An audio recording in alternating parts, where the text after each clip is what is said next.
আসসালামু আলাইকুম রহমতুল্লাহ। আমাদের আজকের এই ভিডিওটা গুগল ক্রোম ব্যবহারকারীদের জন্য। আপনি যদি গুগল ক্রোম ব্যবহার করেন অথবা আপনার ফোনে যদি গুগল ক্রোম থাকে, তাহলে আমি মনে করি আপনার এই ভিডিওটা শেষ অবধি দেখা উচিত। কারণ গুগল ক্রোম একটা ব্রাউজার হিসেবে ব্যবহার হওয়ার পাশাপাশি আমরা যখন আমাদের ফোনে কোনো অ্যাকাউন্ট লগ ইন করি, সেটার ইউজার নেম এবং পাসওয়ার্ড কপি করে রেখে দেয়।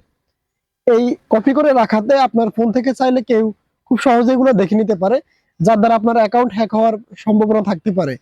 তো চলুন আমরা প্রথমে দেখে আসি গুগল ক্রোম আপনার ডিভাইস থেকে কতটা অ্যাকাউন্টের তথ্য রেখে দিয়েছে। তো চলুন সেটা দেখার জন্য মোবাইল স্ক্রিনে এর জন্য আপনাকে প্রথমত গুগল ক্রোম ব্রাউজারে আসতে হবে। আসার পর এখানে থ্রি ডট আইকনটাতে ক্লিক করতে হবে।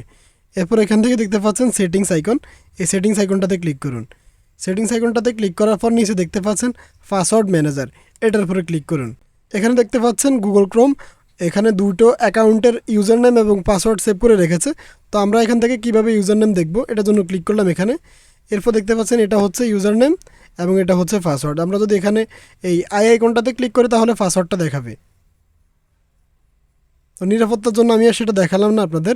গুগল ক্রোম যাতে আমাদের ফোন থেকে এসব তথ্য রাখতে না পারে, তো সেটার জন্য কি ব্যবস্থা গ্রহণ করতে হবে, তো সেটাও আমরা দেখি। চলুন তাহলে মোবাইল স্ক্রিনে। এর জন্য আপনাকে পুনরায় আবার ক্রোম ব্রাউজারে আসতে হবে। আসার পর আবার থ্রি ডট লাইনটাতে ক্লিক করতে হবে। এরপর সেখান থেকে সেটিংসে ক্লিক করুন। ক্লিক করার পর পাসওয়ার্ড ম্যানেজার অপশানটায় ক্লিক করুন। এখানে কাজ মাত্র একটাই, এই অপশানটা যদি আপনি অফ করে দেন তাহলে গুগল ক্রোম আপনার কোনো অ্যাকাউন্টের তথ্য রাখতে পারবে না। আজকের এই ভিডিওটা আপনার কাছে তথ্যবহুল মনে হলে ভিডিওতে একটা লাইক দিয়ে অবশ্যই আমাদের চ্যানেলটা সাবস্ক্রাইব করে রাখবেন। কারণ প্রতিদিন সন্ধ্যা 7টায় এরকম ইনফরমেটিভ ভিডিওগুলো আমাদের এই চ্যানেল থেকে আপলোড করা হয়। ধন্যবাদ।